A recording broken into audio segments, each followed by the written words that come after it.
All right, what's going on, Giants fans? Doing another free agency preview, and this time we're doing wide receiver. So we're doing wide receiver, so I don't get the comments of like, "I don't need us anything." Yeah, I know. I explained that in the beginning of those videos. I explained it that sometimes you got to sign somebody for $1 million as your fourth guy, and cover all our bases. That's what we like to do. We like to pride ourselves on hitting every base. But here's wide receiver. So you can't be like, they don't need a wide receiver. Yeah, they actually really do need a wide receiver. The New York Giants need a wide receiver. So whoever they get is a huge decision for this staff. How this guy plays in 2021 can really determine what happens with Dave Gettleman going forward. Here, the first weekend match. And I know there's some people who love him, some people that hate him, but whatever they do at wide receiver is such a huge indicator of what his 2022 would be, if he's with the team or not. So let's get into it. First, like and subscribe to the freaking channel, and let's get into it. First on the list. Now, this guy, he could get franchise tagged, but at the time of me recording this video, he has not.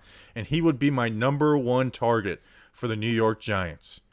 Kenny Galladay, wide receiver from the Detroit Lions, 6'4", 214 pounds. He's 27 years old. This guy, I love Kenny Galladay. He would be my number one free agent target. I think he's the best free agent out there besides Allen Robinson, who I think will be tagged. I mean, the Bears kind of said they were going to tag him, but, things change in these next couple weeks. So in 2020, he only played 5 games where he had 20 catches, 338 yards, 2 touchdowns, 16.9 yards per catch, and then a 62% catch rate.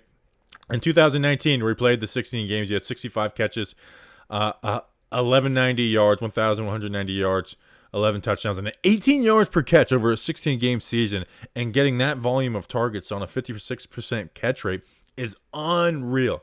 This is a guy that I think is worth it. Everybody wants to go out and sign the best players every year, and it's usually like, you just try and find the deals, and the Giants may do that at wide receiver. Galladay is the guy I would go for, though. And there was rumors that the Giants were checking in on him at the trade deadline. No, I don't think they would have made a move like that. But the thought that they were just the fact that they were checking in on him makes me think that he's a target if the Lions do decide to not tag him. Now, and they just signed the Williams from the Raiders. So, I know they have Marvin Jones as a free agent too, but I think there's a shot that he doesn't get brought back, and he'd be my number one target because he is that deep ball threat. He is that deep ball threat. Now, he doesn't get a ton of separation, but he makes up for it with his catches, with his catch radius, with his contested catches. And he's just the perfect fit for Daniel Jones because of the type of player Daniel Jones is. We saw the rookie season. Daniel Jones likes to go downfield. He likes to attack downfield. Now, 2020, they tempered that down in him, which was a little frustrating. But when he did, he was the best deep ball passer in the NFL. He had the best QB rating at it, completed 50% of his passes. And that's with a need at wide receiver. And because Jones is that touch passer where he likes to put perfect ball placement, the Dimes nickname comes from that. That's where I think Kenny Galladay is such a perfect fit because he's going to go get those passes. And now all of these guys have this effect, except for a couple actually. But Kenny Galladay makes everyone else around him better. Darius Slayton, remember what he did his rookie season? Now Darius Slayton is obviously not a number one, but a true number one like Kenny Galladay opens things up for Slayton because not only is he not getting cornerback 1 matched up with him, so he has the cornerback 2 matchup, now he doesn't have that safety help over the top. And we saw in his rookie year, Jones likes to throw that ball to Slayton. So now you have these 2 vertical threats, and I'm not a Jason Garrett fan, but that Air Coryell kind of is built off of those 2 vertical routes and everything else underneath. And that gives Jason Garrett that weapon that he likes. If you look at Jason Garrett's past, he's only been successful when he's had that outside wide receiver. So, like I said, I'm not a Jason Garrett fan, but he is our offensive coordinator. We got to deal with what we've got. So, I'm all in on Kenny Galladay. Next on the list, Corey Davis, 6'3", 209 pounds, 26 years old. He was the 5th overall pick in the draft by the Titans out of Western Michigan. In 2020, it was his career year. He played 14 games. He only missed 2 to COVID, so it wasn't injury related. 65 catches, 984 yards, 5 touchdowns, a 15 yard per reception with a 70% catch rate. 70% catch rate usually means your numbers are around like 10 to 12. To have that 15 mark is really nice for Corey Davis. So I like Davis, and I think he can like run all the routes. I think he's a diverse wide receiver. The worry, though, is that his best year came when A.J. Brown was the true number one. That's the worry. He never really popped until A.J. Brown was that true number one. And Tennessee, and I love what Tennessee and Arthur Smith did on offense. I think the Atlanta's in good hands with it. With Arthur Smith. But he is that deep target, and that's what we're looking for. He's an outside wide receiver. We are looking for an outside, deep target type wide receiver. So I think he would play well with Jones. I do think he would do well. Would he be, that clear-cut top, like put himself in the top of the league conversations? I don't know, but I do think he would work well with Jones as that number one guy. And he's not as good as Galladay, but he does help out the other receivers like Slayton, like I mentioned before. So this is... The thing is, Davis is going to cost money. So if he doesn't live up to that, it's obviously not good. So I like Davis. If they get Davis, I would be very happy with that. But it is a little risky because he's going to be right below that Allen Robinson, Kenny Galladay money. I think to me, I think he's going to cost like $15 million a year. Maybe I'm overestimating that. So it'll be interesting to see. And you just think they didn't even exercise the 5th-year option on a guy. So it's like, what does Tennessee know that we don't? So, but I do like Corey Davis, and that is a draft pick or a free agent signing that I would celebrate for the Giants. Next on the list is a guy I wouldn't celebrate, but I do think he is a likely option. Curtis Samuel, 5'11", 195 pounds, 24 years old, from the Panthers. Now, he was a second-round pick by Dave Gettleman, so there is some type of connection there. Dave Gettleman liked him enough to spend a second-round pick on him, so Dave Gettleman definitely likes Curtis Samuel. Like he thinks he's a good player. Now, he's not an only slot receiver. Like he actually played in the slot less than 50% in 2020. Now, some of that were running back carries and stuff like that. So he is he's not a gadget player, but you can use him in gadget ways, if you know what I'm saying.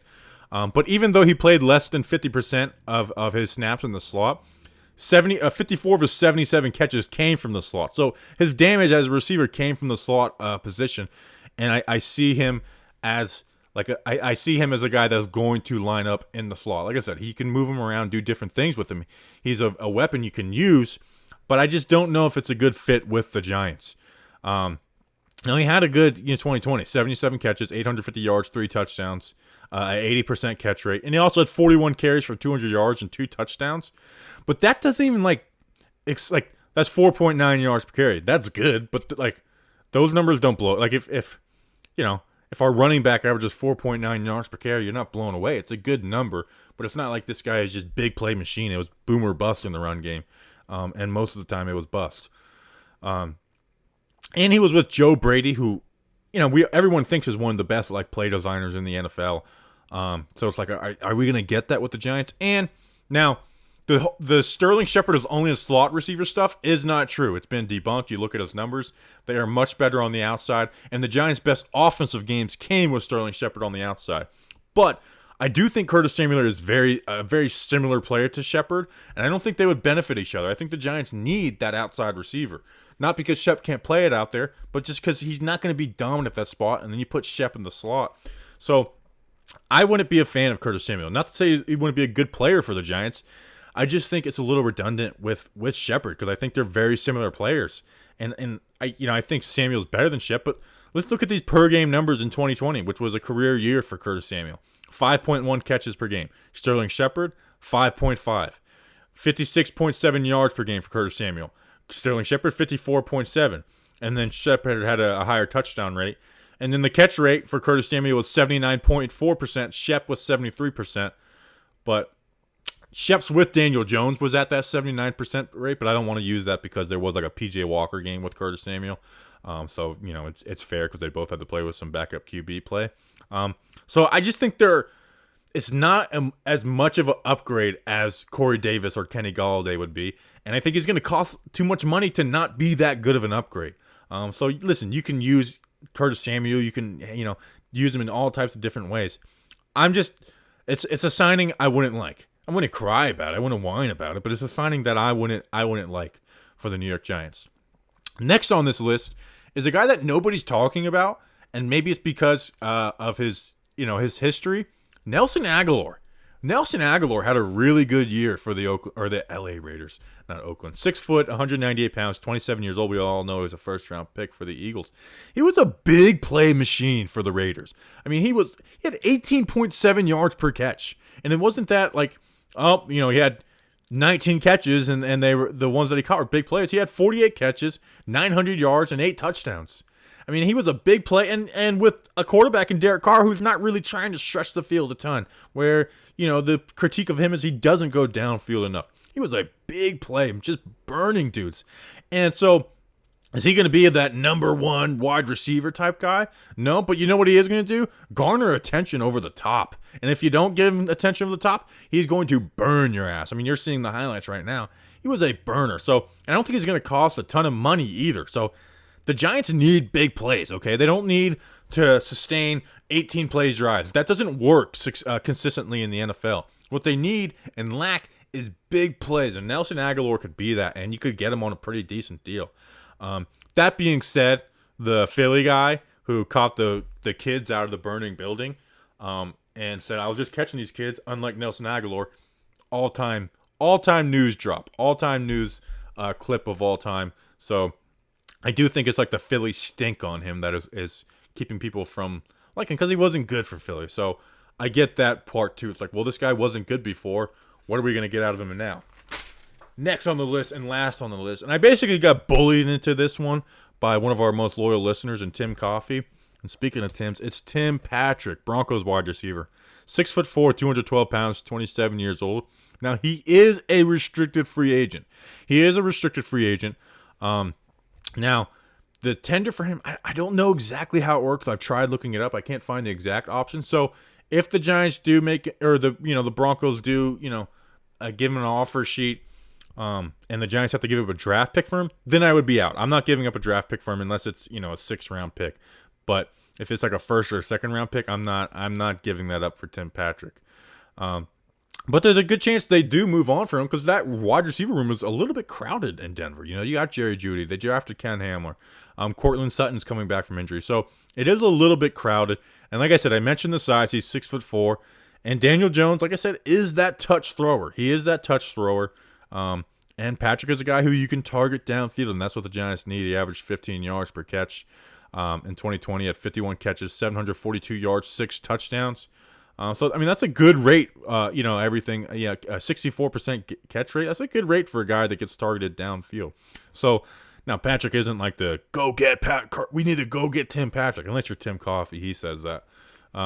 But he's like, hey, we don't want to overspend on a Curtis Samuel or a Corey Davis. If that's the way they're attacking things, Tim Patrick could be one of those cheaper options for the Giants. And like I said, he's that big body downfield threat with Daniel Jones, who's an accurate downfield thrower with touch. So, anyways, those are my 5. Let me know. I know this is a position where everybody has a lot of opinions, so let me know them respectfully. Be respectful, because guess what? I did more homework than you, so I can't stand when people are you stupid? It's like, you know what? You may disagree with me, and you may be right, but don't be a dick.